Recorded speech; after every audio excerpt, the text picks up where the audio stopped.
All right, so welcome everyone. It is 4:30 p.m. Central Time. We are live from the MMS conference in Minneapolis. Hey, good sir. Hey, how are you? Pretty good conference, eh? I would say so. Absolutely. A little bit different today, and will be joining us just for a little bit here because he has a presentation now at 5 p.m., right? Yes, sir. And it's generally considered a little bit rude if the instructor or the speaker doesn't show up for the session. Oh, I don't think anyone would be happy about that. But we do have some news to share, don't we? Absolutely, as always. As always. Let's see if I can figure out the screen sharing here again. Been working on that one. Almost so close. Ah, beautiful. There we are. Let's see if I can get the chat opened also. That would be helpful, I think. Bear with us a moment here. Trying a new setup, and it's work in progress, as we say. We'll get there. We'll get there. All right, I think we have it going. So hopefully audio and video is coming across okay. We're using a little Wi-Fi hotspot here at the conference to do this broadcast, but well, it's worked pretty well for us this week when we've needed it. But it's true. I mean, Wi-Fi and conference is always a challenge, of course. But let's start with something that I noticed from one of 2-point session this week. Something I thought was quite hilarious. They were apparently able to locate a non-optimal design for placing your Wi-Fi access point.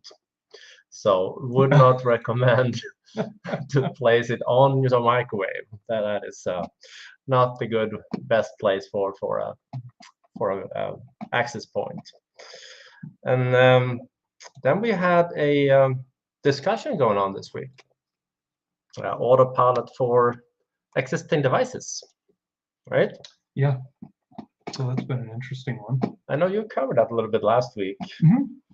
So can you give us a rundown of it? Yeah, absolutely. So basically the change that was made here after some lively discussion about a month ago on social media is that if you are blocking Windows personal devices from enrolling into Intune, the autopilot for existing devices scenario has changed a little bit.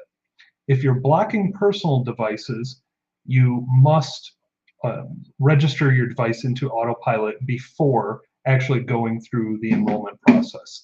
In the past, you could simply drop a JSON file into a specific directory on an operating system, and that device would know exactly which deployment profile to use and go ahead and go through the enrollment process without you registering. That still works if you are not blocking personal devices. However, if you are blocking personal devices, you will need to register the device ahead of time. Steve Weiner did a really nice video on this last week that I think we shared, where basically you can use the get Windows Autopilot info script with an online switch in order to register the device ahead of time, or you can create a custom script, of course, using Microsoft Graph and PowerShell. I also still think, I haven't had a chance to test it though, I think the provisioning package route is still working. So someone mentioning that on Twitter earlier today. Just to prove a point, earlier this afternoon, in fact, while I was on stage together with Mike Terrell, I went to a tenant that was not blocked for personal devices or enrollment device restrictions for personal devices. And I was able to successfully both enroll a device using that method. That was a very dark screen. Hyper-V does that at times. Yeah. So give me a moment and I will reconvince it to show something. It's the normal standard amount of VMs that one has on a Hyper-V lab node, of course. Yeah, I've reduced it a little bit lately. But yeah, so this is Frank that has been enrolled, and then my other VM was actually in the out-of-box experience phase of Autopilot, and this one was staged using the following technique.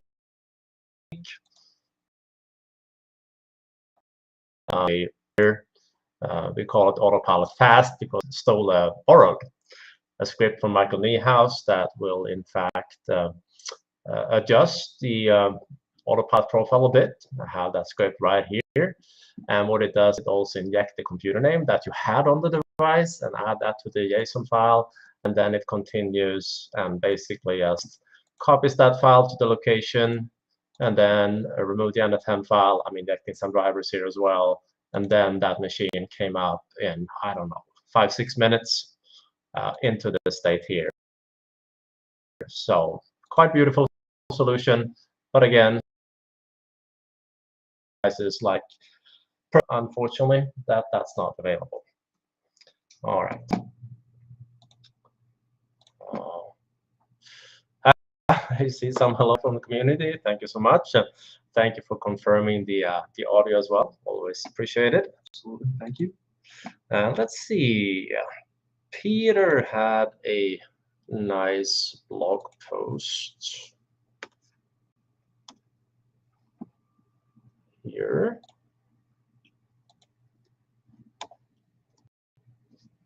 So that one showed up recently in the feed. But long story short, let me go into that blog post. Allow you to, yes, Peter, I'm okay with your cookies. But it basically send an email to your users when they have devices that are not running an OK Windows version or an unsupported Windows version for that environment. So quite elegant. This one takes you step by step on how to do that configuration. And yeah, of course, we'll share that link as usual. Then you, Andrew, stumbled across a little issue, should we say, with ConfigMgr 2309 and 2403. Oh, yes. And depending on how you're managing this in your organization, this can be a serious issue. So for co-managed clients managing Defender from Intune, which is one of the ways that I've recommended people do it recently, especially if you are in between ConfigMgr and Intune. That's a nice method. But if you are managing the Defender settings from Intune, ConfigMgr is cleaning up those settings after the fact. So as we have up here, Microsoft is aware of this, and I believe the workaround, though I've heard inconsistent experiences with it, the workaround is disabling endpoint protection in client settings in ConfigMgr. If you're, let us know what your experience is. And as soon as Microsoft has, be sure to share them. All right, thank you, sir. And we have confirmation of another thing that stopped working, but that was planned for a good while. But Trond posted this the other day. Yeah, so we've talked about this a little bit. The old Microsoft Intune PowerShell modules and a lot of the example scripts that have been around for a long time used a common application ID that was across global tenants, or used globally across tenants, rather. That was deprecated at the beginning of last month, and it officially stopped working roughly 2 days ago. So if you were still using that application ID and your script stopped working, this is likely the culprit. All right, beautiful. And then there was a nice announcement for those that have started to use Intune to manage Mac devices or Macintosh devices. This one here. That single sign-on is now available, which is, of course, useful. Public preview still, I believe. If you actually get to the announcement for it, I believe it mentioned that it was public preview. Oh, okay, okay. I'll see if that one actually goes somewhere. No, it just shows the image, but all right. Thank you, sir. Yep, still an exciting milestone for this. I mean, it feels like people have been talking about this for quite a while now, so to get it publicly is great. On that note, though, unfortunately, I think I have to leave you. All right, all right. I'll be here crying. I don't want to, but I must. All right, thank you, sir. Thank you very much. I'll see you soon. Yeah. Thank you, everybody. Good luck with your session, sir. And I will take over from here. All right. But that was the update part of things. Do you guys have any questions? I'll be happy to answer as good as I can. Keeping an eye on the chat here. As usual, we are streaming on Twitter, LinkedIn, Facebook, and YouTube. But if you have any question, I'll be happy to answer. Let's see, there's a question coming in from Jimmy on Facebook. Do we have any courses on the Academy covering Windows 11 Kiosk multi-app scenarios with single sign-on? Not specifically, no. Obviously, if you attend any of the either ConfigMgr or Intune trainings, you can bring up the question and we can walk through some scenarios, but nothing that is specific for that one. The only reason that a resource that comes to mind right now is Sandy over at MS Endpoint Manager. She has been publishing a few articles or blogs on, I think it was Windows 10 Kiosk, but the configuration is quite similar for Windows 11 clients. I would recommend heading over there. We have showcased their resources quite a number of times on the Academy here, but this is basically the home for it. So let me just do a quick search on Kiosk and see if I'm lucky. Otherwise, we'll have to figure out some resources for that one. Yeah, so there are some posts here regarding that scenario specifically that he was asking for, but for Windows 10. But I recommend reading through this one and see if you can make it work for also for Windows 11. So I'm just going to make a note of this link, and we'll make sure to share this one after the session here. All right, so Alexander is asking on YouTube, what is the favorite session you attended so far, and a session you're excited about coming up? Hard to pick a super favorite session, but one of my favorite sessions from this week was that Matt Call and Magata, one of the engineers on the Intune team, they did Intune internal sessions for us today, where they explained how the Intune architecture works behind the scene, explained how their 400-some microservices worked together to give you that Intune experience, how they do deployments and rollouts and fixes. That was pretty cool because that information is not readily available anywhere else. That's one of the perks of being at the MMS conference. You kind of have to be here. Sessions are not being recorded, and for those of you that didn't have a chance this year, the hope is not lost. There will be an opportunity later this fall in October. We have the Flamingo edition. It is not as big as this conference, but I attended the Miami one last year, and that one was pretty awesome. So I expect this one to be as well. I'm planning on be there, and usually a few hundred people show up for that one as well. So great opportunity to learn about things, config manage, Intune, and related security areas that you pretty much don't see or learn anywhere else. So highly recommended. Okay, let's see. There's a question coming in on YouTube. Let's see. Migrating from third-party encryption to BitLocker. Thinking new devices will have BitLocker, step in the sequence, and then they get an Intune policy and escrow them and then escrow the key once config manager unrolls them. So basically, if you have a config manager sequence, let's see if I have one that actually might have BitLocker management in it.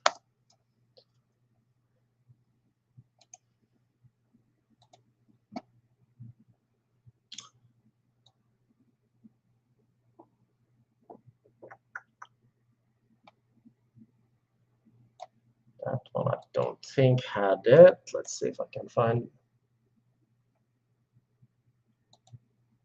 Nope. Let me try this one.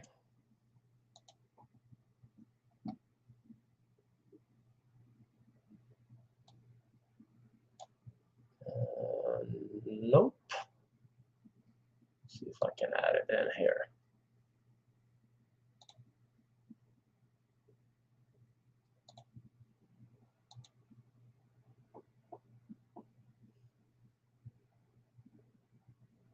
Remember if that step is available in here.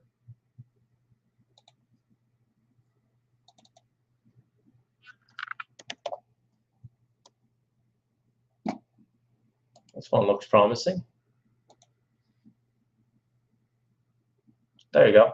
So the enable BitLocker step here, if you select this option, it will escrow it into the ConfigMgr database, the key. If you're planning on rolling them through Intune and manage BitLocker from Intune, I wouldn't necessarily check this one here. I will simply wait until Intune creates the escrow key or adds its escrow key into the Intune tenant. I haven't tried to doing both, but I'll probably do that if it's a new device that you are deploying anyway. Doesn't really matter if the key is like right now or 20 minutes later, in my opinion. And I managed to completely work that selection. I'm at this one here. So hopefully that will help. There was another follow-up comment to that one, struggling on how to exclude McAfee devices from a BitLocker policies. I bet there would be a way to look for a registry key that McAfee devices have, and simply extend hardware inventory to look for that one, and then you will create a collection based on that hardware inventory. That would be an option. You can do the same thing for the application if it does show up in software or add remove programs. ConfigMgr, you can add that as like a software-based collection. Like I think I have a few here on this server. Let me take a look.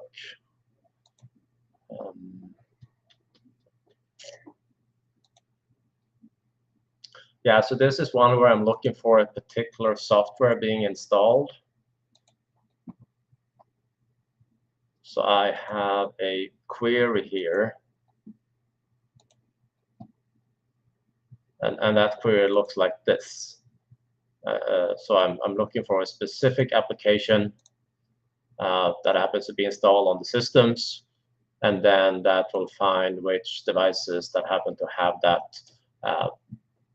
application. And you can do the same thing for McAfee and create a collection with those. And you can also use that as an exclude collection in another collection. So if you have all workstations, you want to remove the ones that have McAfee, then you can do an exclude there. Something I use a lot, for example, for software updates and testing and whatnot, but I have exclude collections for these scenarios. So hopefully that will help. Let's see.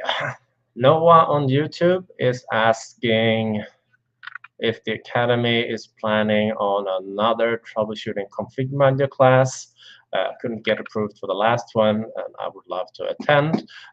We would love to have you. I don't have the dates on my head, but I believe we added one later this year. Let me double check. Otherwise, we can get that one going.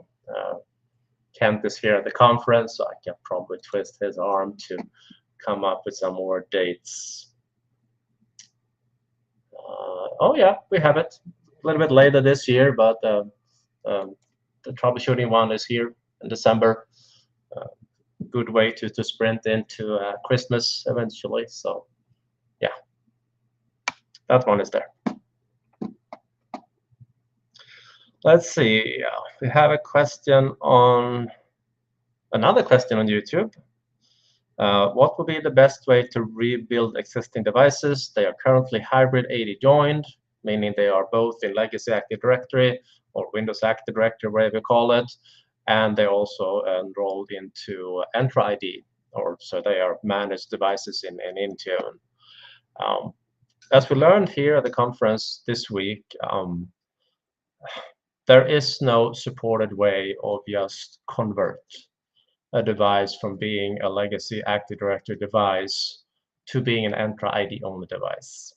There was a conference here Monday afternoon, sorry, where Jason Giffens, Rob York, and Ellie from the Microsoft team here, they announced or mentioned that they spent about a year trying to figure out a good way of cleaning out devices so you could just convert them, but they simply couldn't find a good way. Because you can never guarantee, if you have a device that has been enrolled or joined into a legacy Active Directory domain for a few years, you don't know what group policies that have been coming down to that device, that have been tattooed into various places and registry keys and file system permissions and whatnot. So the only supported way is to reimage that device. Technically, you may get away by doing a reset or like a PC reset, but I don't like that scenario. And also, especially today, since there are so many scenarios where the partitioning layout of the system affects what updates that can be applied and how that can be applied. Some of you may notice that earlier this year with the recovery partition being too small. I would simply recommend reimage them. And that was also their recommendation in that session. So if you have devices going from hybrid to Entra ID only, reimage them with whatever solution you have available to do so. The only one that Microsoft happens to support for Windows 11 deployment is indeed ConfigMgr and OSD. So even if you are using Intune fully to manage devices, you still get the license to use ConfigMgr, and you can use that just as an imaging platform. You don't need to have it for anything else unless you also want to manage devices through ConfigMgr. Of course, you can do that, but it's a pretty good OSD solution. But there are others. OSD Cloud will do the same thing for you. MDT with a healthy dose of either the default settings, even though it's not officially supporting Windows 11, it works. You can extend it with PSD. It's a community effort going on. Our company is working on a new deployment solution as well, hopefully beta available later this year. And there are a lot of options for you to image devices. And there are a few things coming up from Microsoft as well down the road here. Yeah, good stuff. Maybe not what you wanted to hear, but that's what you kind of have to do. Let's see. Yeah, Amir just commented on that deprecated PowerShell app that we had up earlier. I can share that link again real quick. Let's see where it went.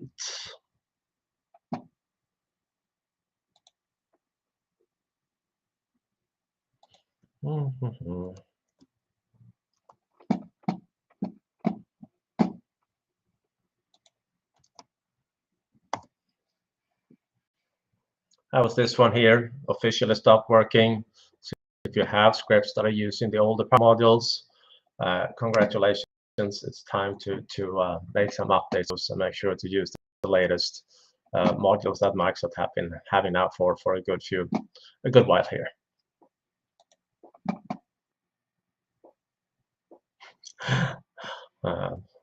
I got a recommendation to put on a Santa hat when we're on the class later in December. I'll see what I can do. All right. That was a follow-up recommendation on using the new update-msgraph environment to force you to use a new registered app. So let me see if I can show that. Let me put that up on the screen.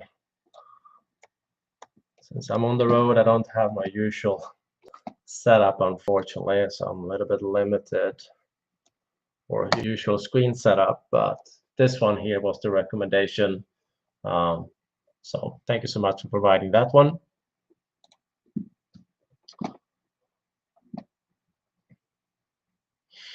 All right. James Ortiz is asking, do you know if there is a way to filter Windows components by IP address or by IP? I'm assuming that's an IP address on Intune. I do not. Microsoft showed in the State of the Union session on Monday here at the conference that they are working on device inventory or new device inventory on Intune with a fixed set of attributes that you can add in. I couldn't see from those screenshots if they included networking, but as of right now, I don't know of any way to do so. If this is for targeting application deployment or something like that, I think that an installation wrapper perhaps could solve it, but otherwise, I don't know.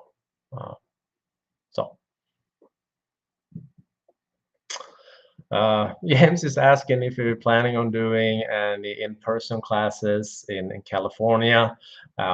Not currently, no. We do most of our classes online still. Basically continuing the path we had to take when COVID started back in the days. We may expand to doing in-person classes again, but so far we haven't. So online only at the moment. Rare exceptions are custom classes that we do for some customers, but they are not the normal public classes that we do. All right. Another question on YouTube coming in. Can the Windows Update for Business report in Azure Monitor can it be filtered by scope tag? I don't know if that one is enabled for RBAC. I haven't looked. Let's see. I think it's this one here.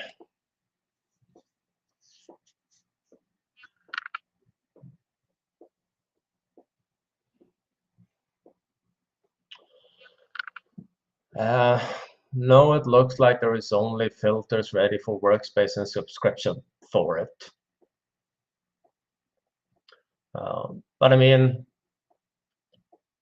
it does tap into data in Log Analytics. You may be able to customize and make your own version of it that accepts different scopes, but it's not something I have tried. But in general, there are some new regular Intune reports as well that was just recently added, just a few days back or maybe a week back. So if I head over here to reports, Windows Update,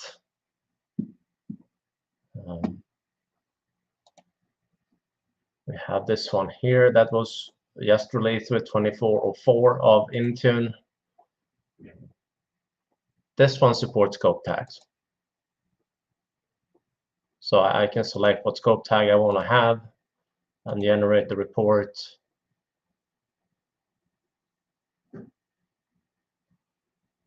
It's not the fastest, but it's, will generate the data eventually.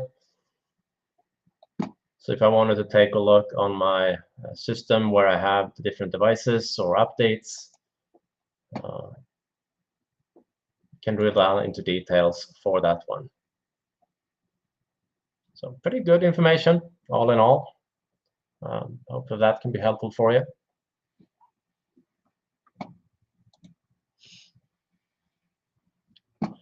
When it finally becomes ready.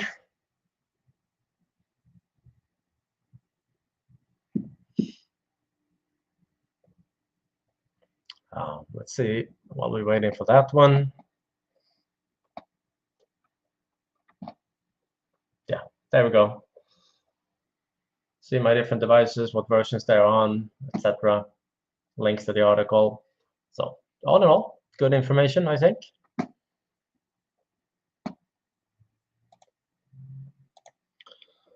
All right, let's see.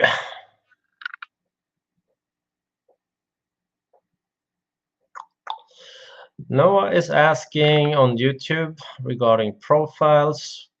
If I run the get APPX package, I can see an application is installed. Is there something I can send from ConfigMgr to remove it? For example, reinstall Office in this case. Haven't seen any option to reinstall Office that way, but you can definitely send out a scrubbing script from ConfigMgr to get rid of Office installations. Regarding APPXpackage, they are usually installed in the user context, unlike the provision package. Believe there is an all-user switch you can use. Yeah, you might be able to. Apparently, there was an earlier comment on that one. Let's see if I can find it.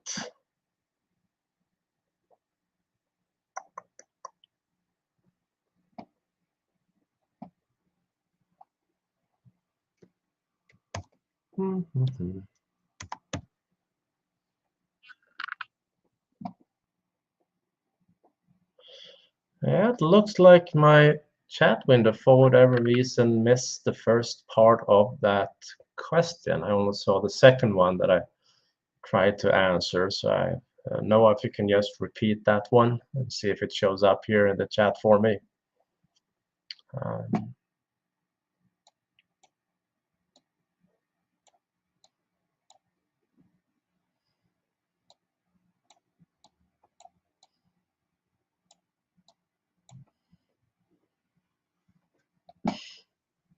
All right, while we're waiting for that first part of that question, James was posting here on YouTube.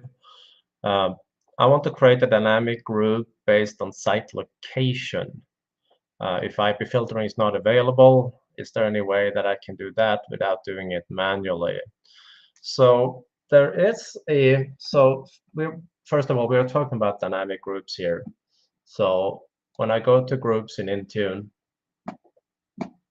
you guys have probably seen that you have the option of, like this one here, that I'm using for Autopilot devices, where I have a dynamic membership rule. I'm looking for a specific purchase ID order, meaning a tag on the Autopilot information. I have similar for some of my groups that I use to assign drivers and BIOSes. These are also dynamic rules. So when you add an expression here, it will show you the different properties that are available. And let's see what the question was site location.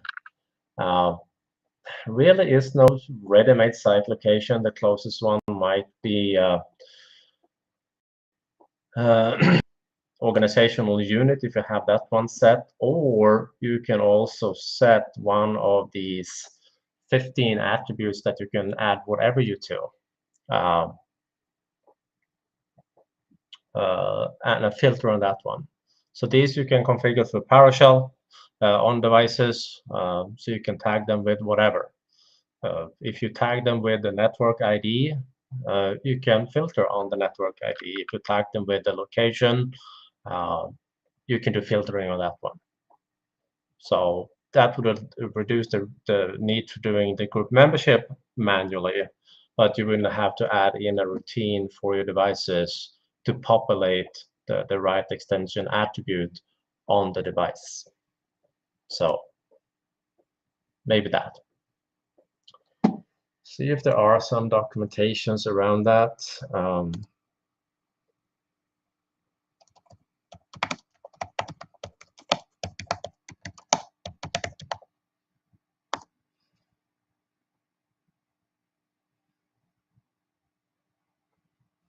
Maybe this one.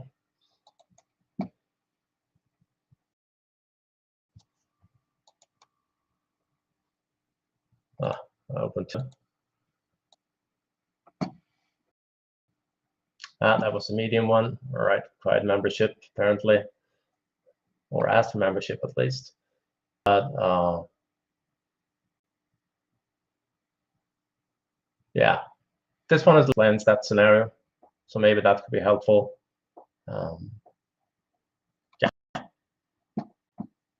All right.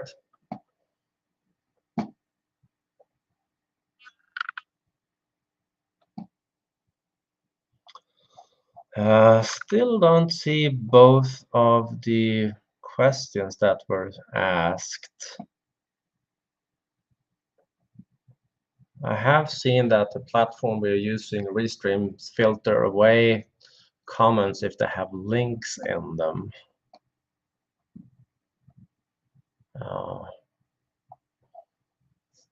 Any other question while you're waiting for that one?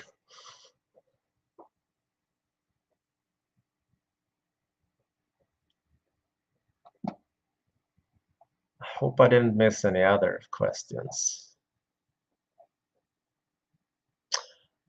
It has apparently PowerShell commands in it, that particular question.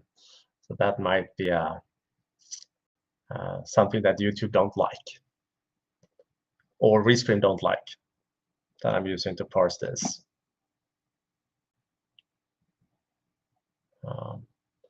Anything else? I have a whopping 23 minutes to spare.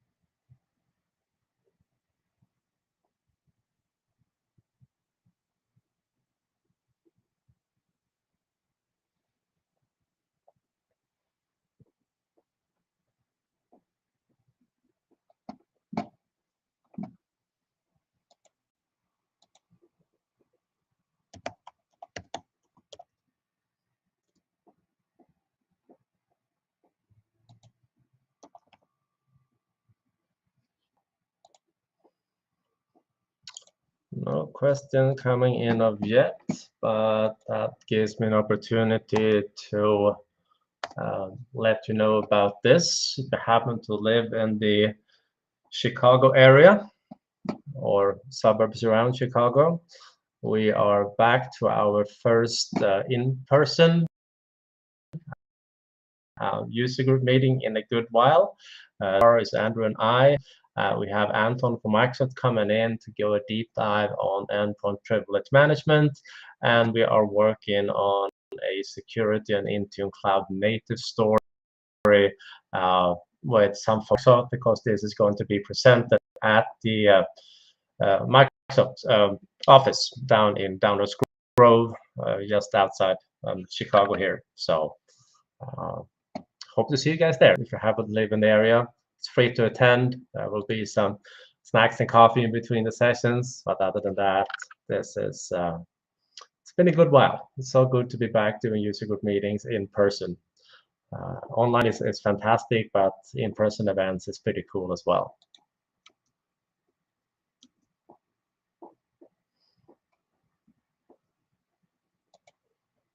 All right.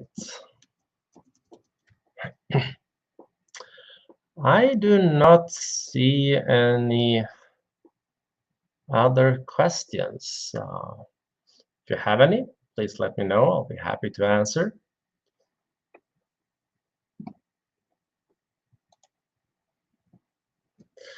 There was another question coming in on YouTube here. Any resources, examples regarding dynamic group queries?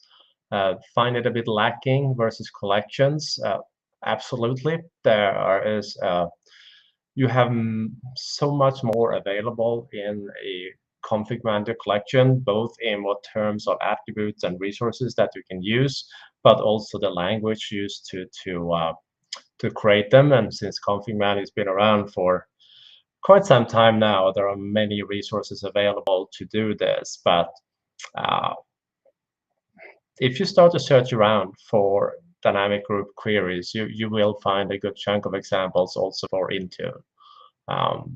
they're not too hard to construct, just that it's different format compared to ConfigMgr, which is using basically WQL language or WMI query language.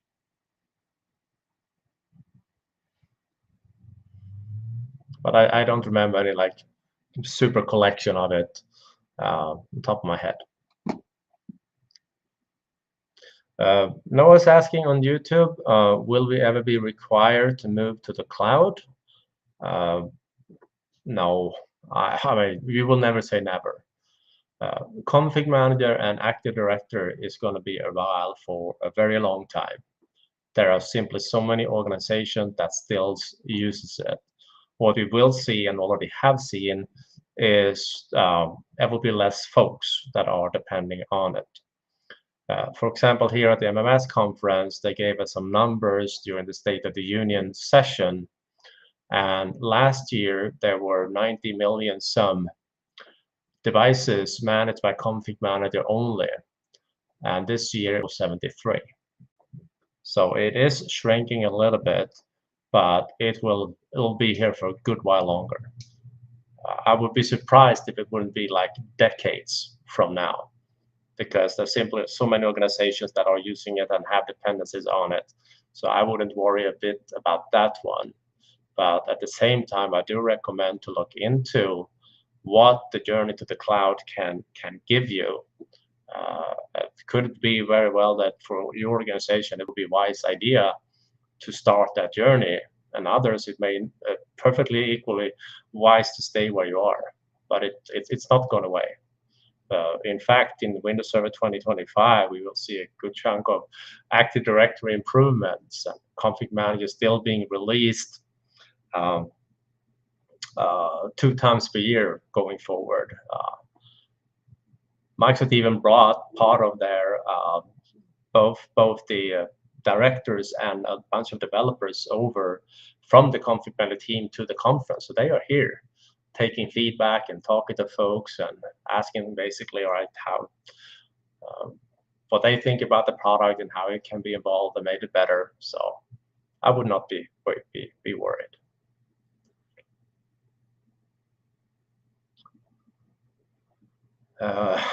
It's a question regarding, let's see.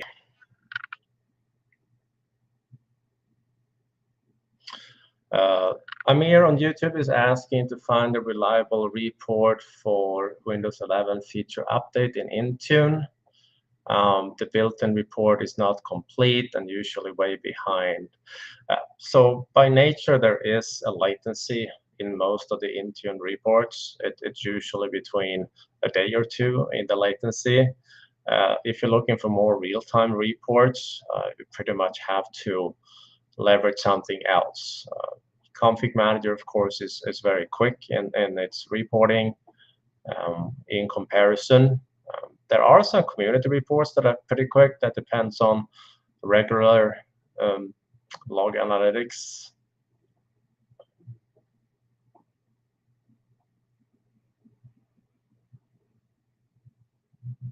I don't know of any way to speed it up, though. Not the regular reports. But again, it is something that Microsoft is working on improving. And as we showed just earlier here, they already have. So if you see in data that is not right, I would recommend filing a bug for it. Just use the built-in supporting in the Intune portal so they can fix it. For example, we learned last week, Mike Terrell and I, when we were preparing for our upgrade session here at the conference, we learned that the Surface portal in Intune wasn't showing the right information. And eventually it turns out that was simply a bug in that report. It was available in other reports, but not that one. So they are fixing that one. And that's the beautiful thing about the patch or cloud services, that it's relatively easy for Microsoft to apply fixes, especially on things that are on the server side, because they don't have to redeploy a client anywhere. Let's see. That was another question. Do you know of a good KQL query, acoustic query language, to retrieve info from our law? Is that LAN, perhaps. I'm not quite following. In all fairness, it's also been a long day, so. But there are plenty of resources to learn the Costa Query language. There is a KQL Ninja guide that we have been referencing a few times here. That's a good resource. Rod Trent, who is here at the conference, he has published a bunch of trainings around the Costa Query language that are free to attend. So maybe that. There was a follow-up comment, what I didn't quite understand there. There was for the Log Analytics workspace. So basically, if you're creating custom workspaces, the question was around a good query to retrieve that information.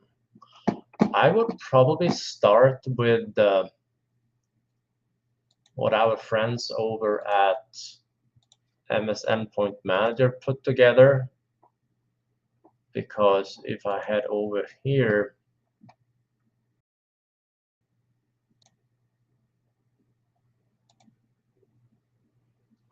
no, wait a minute, I put them in workbooks.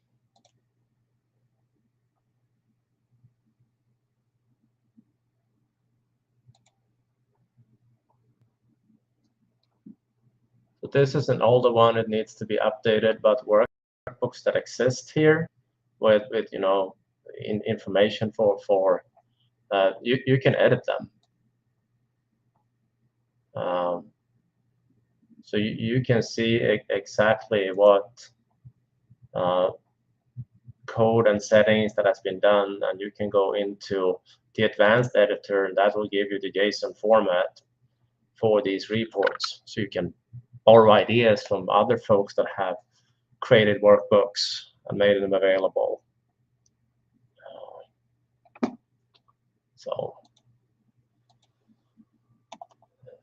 that particular report is available here somewhere. So if you search that site for workbook,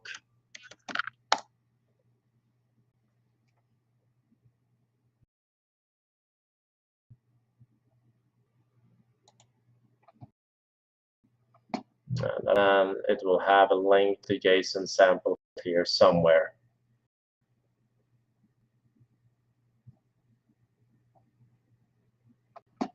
Yeah.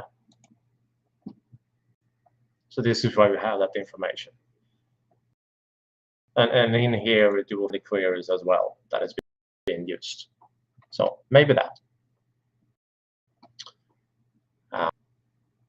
Kurt is asking how much faster and better is Log Analytics than the Intune reports. I don't know. I mean, they have the advantage of you being able to customize pretty much whatever you want in them. The Intune reports are pre-baked. Yeah.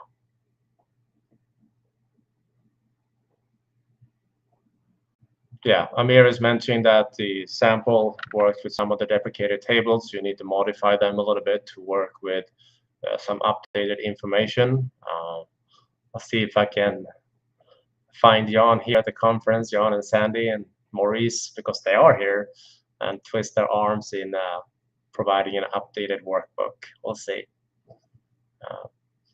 Matt on YouTube is asking, how was the MMS event? Well, I'm still here, but so far it's been absolutely fantastic. Best conference there is, at least on this side of the pond. And I recommend for you that missed this opportunity here to go to the one in Fort Lauderdale in October. At least if you're interested in learning about ConfigMgr and Intune and related areas.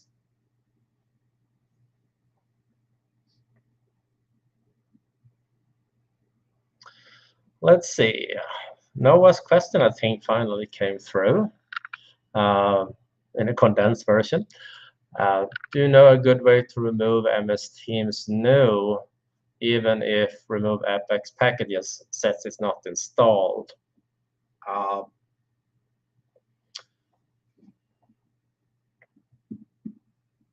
I like to say Ben Whitmore wrote a very detailed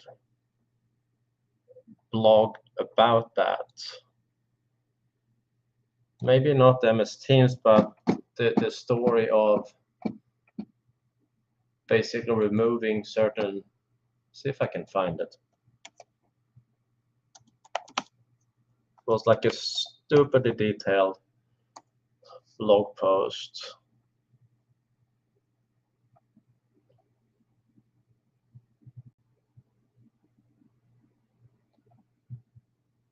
That was the regular remove APPX script.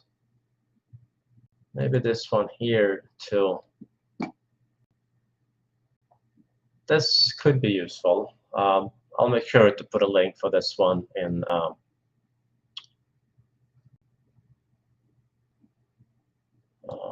do not know if it works with Teams, but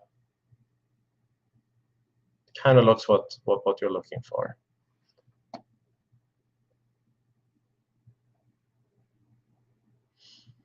All right, let's see. There's another user on YouTube asking if I have a USMT script to perform restore in ConfigMgr environment without creating a PC association.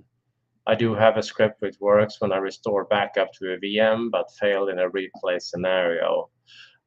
I mean, the user state migration tools, load state and scan state, they're just command line tools, so you can throw switches at them. But in terms of defining a location, that is simply a variable in ConfigMgr. So you don't have to necessarily script it.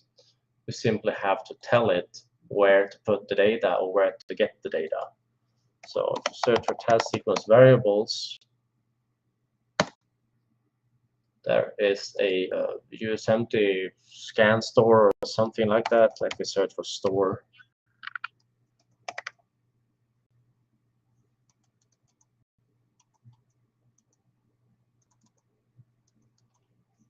Let me search for USMT instead.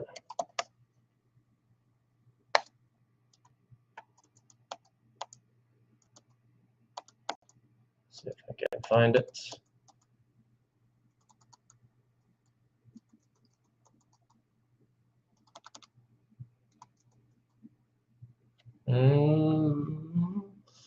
Searching is failing me at the moment.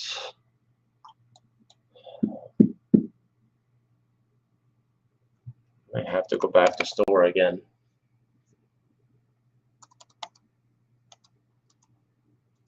It was a while since I used it.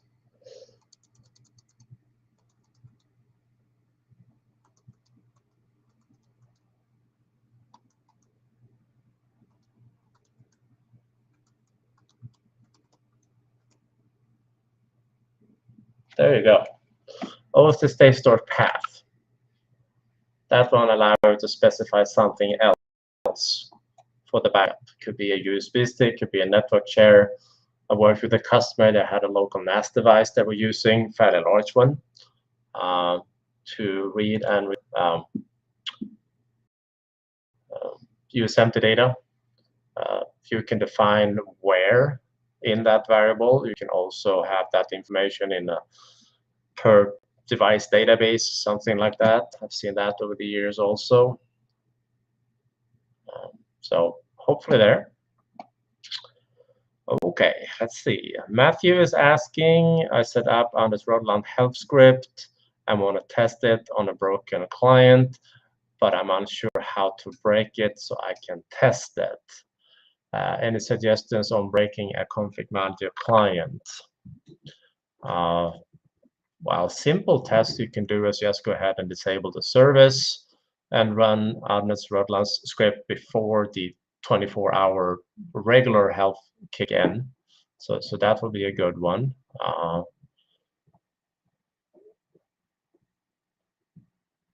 Because Android script has a good chunk of different tests in it.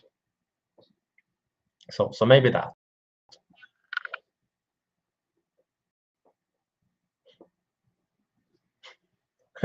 got a tip here on YouTube. I should add a buy me a beer button so I can donate and say thanks. Yeah, that would be fun, but no need for that. Appreciate it though, of course. Yeah.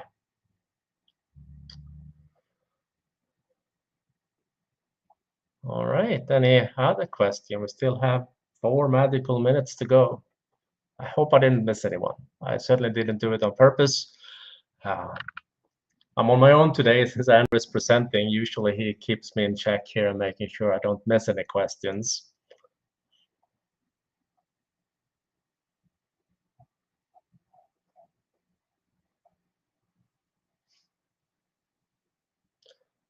But I do not see any other questions at the moment. So